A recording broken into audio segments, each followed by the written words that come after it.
turn the volume down so that I don't get a strike on YouTube. Welcome to video 5 in my series of restoring this Project One Mark IIIB stereo receiver. After I replaced the switch, you might remember that I had an issue with the dial wire. I was able to get that fixed. What I ended up doing was I found that this unit is identical to a Pioneer 750 SX. So I downloaded the service manual for the Pioneer, and in there was a diagram explaining how the dial wire is supposed to be run within the unit, and it looks identical to the inside of my unit. So I followed those instructions. The dial wire works perfectly. I can tune the dial. You can see there's no issue. Immediately after I got the dial wire working, I decided it was time to test the unit, all of the features and functionality, and find out what other issues we might have. I ended up coming up with 4 independent issues. Number 1, the stereo light right here, when you hit an FM stereo station, was not lighting. The bulb was dead. So I got online and I ordered a bulb. I'll put the information for which bulb I ordered in the video description if you're interested, and basically replaced the bulb, and it immediately began working. Now, you might see something with that bulb. Notice how it's about 2 times brighter than the one next to it or the other 4 bulbs on the right-hand side. What I've done is I've gone back and placed an order for 5 additional bulbs. They should be here in a couple of days, and I'll go ahead and get them installed. I just want to make sure they're all roughly the same brightness level. The signal meter and the tuning meter, neither one worked. Now take a look at them. As I move the dial, you can see the tuning meter, as you're dialing, you'll notice as the stereo light comes on, I can start to work to move the tuning meter to the center. The closer it is to the center, the tighter you are on your channel. And also you'll notice your signal strength over here. Watch the strength drop as I leave the channel. Neither of those meters would register. They were frozen. The signal meter was frozen on 0. The tuning meter was frozen right in the center of the dial. I did quite a bit of research on these and found a video from a guy who explained that if you take the meters out, which I did, I removed them from the stereo. I then removed the plastic case around the meter, and there's a little tiny screw right in the center of the meter. I went ahead and held a soldering iron on that. There's some material, it was green, kind of like a Loctite, and the soldering iron heats that up so that it's loose. And then I was able to take the screw and you don't want to really turn it a quarter turn or anything. You just want to break it loose. When I did that, both dials, independently of course, but both dials began to move freely. I plugged them back into the stereo, fired the stereo up. I got signal strength and I got tuning. So they seem to work very well now.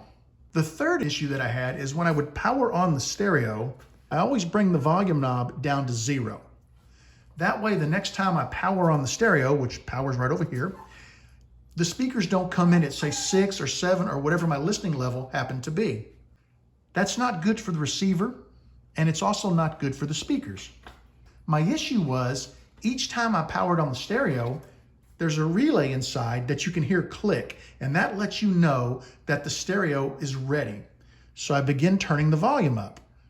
Neither speaker, left or right, was available until I got to about 3. When I got to about volume level 3, the left speaker kicked in, but I still did not get the right speaker. I would adjust the volume switch up and down 4, 5, 6 times, kind of random. Eventually, I'd hit maybe about 6 on the dial, and boom, the right speaker would come in. So I got on Audio Karma, posted some information about the receiver and the problem, and someone told me to take a look at my relay. Most likely, the contacts in the relay had gotten dirty. So I took the relay apart. There's a little cap on top of it that I popped off, and I cleaned the relay contact points.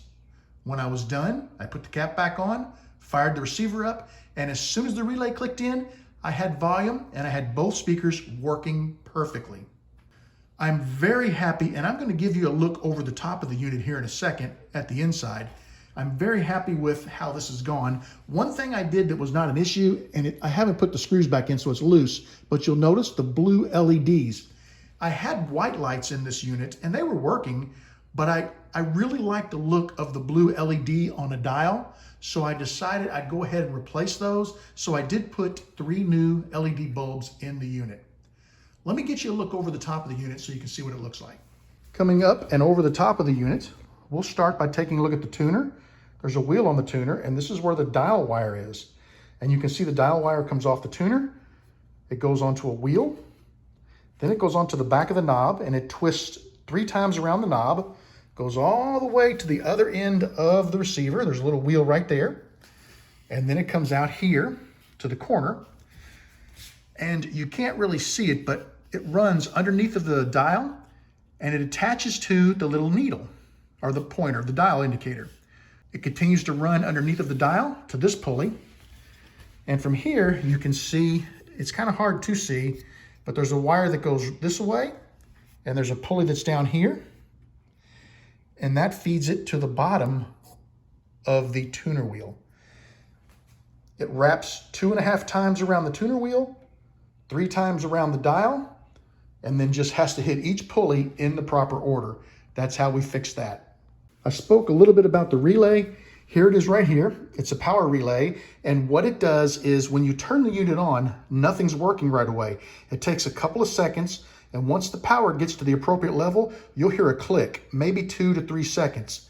When that clicks, your stereo is ready to play, and you can increase your volume and start listening to your music. You can see the dials and the lights all along here. These are relatively simple to get to. There's 2 screws that hold this light bar in, and I've got it loose, but if you lift it up, you can see there's a screw here and there's a screw here. That releases the dials, so I was able to take them out. These 2 screws release, behind this, there's a little case, if you can see it. See this little white part here and this little white part here, and it's held in by this little metal bracket?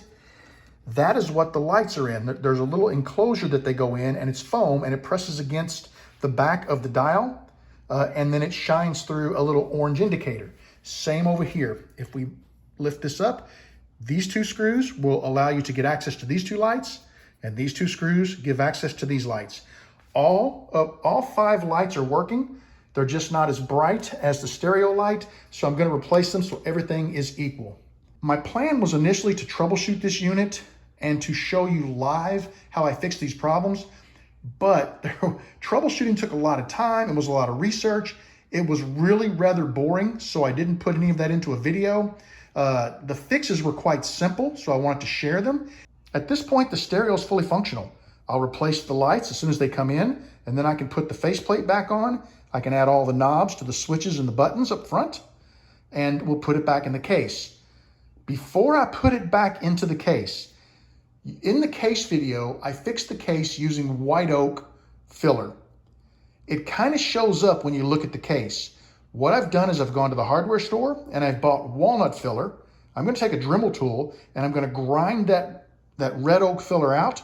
I'm going to refill it the same method that I used with the white oak, using a walnut colored filler, and then we'll wipe it back down with the Howards, and we should have a beautiful case to put back onto the stereo.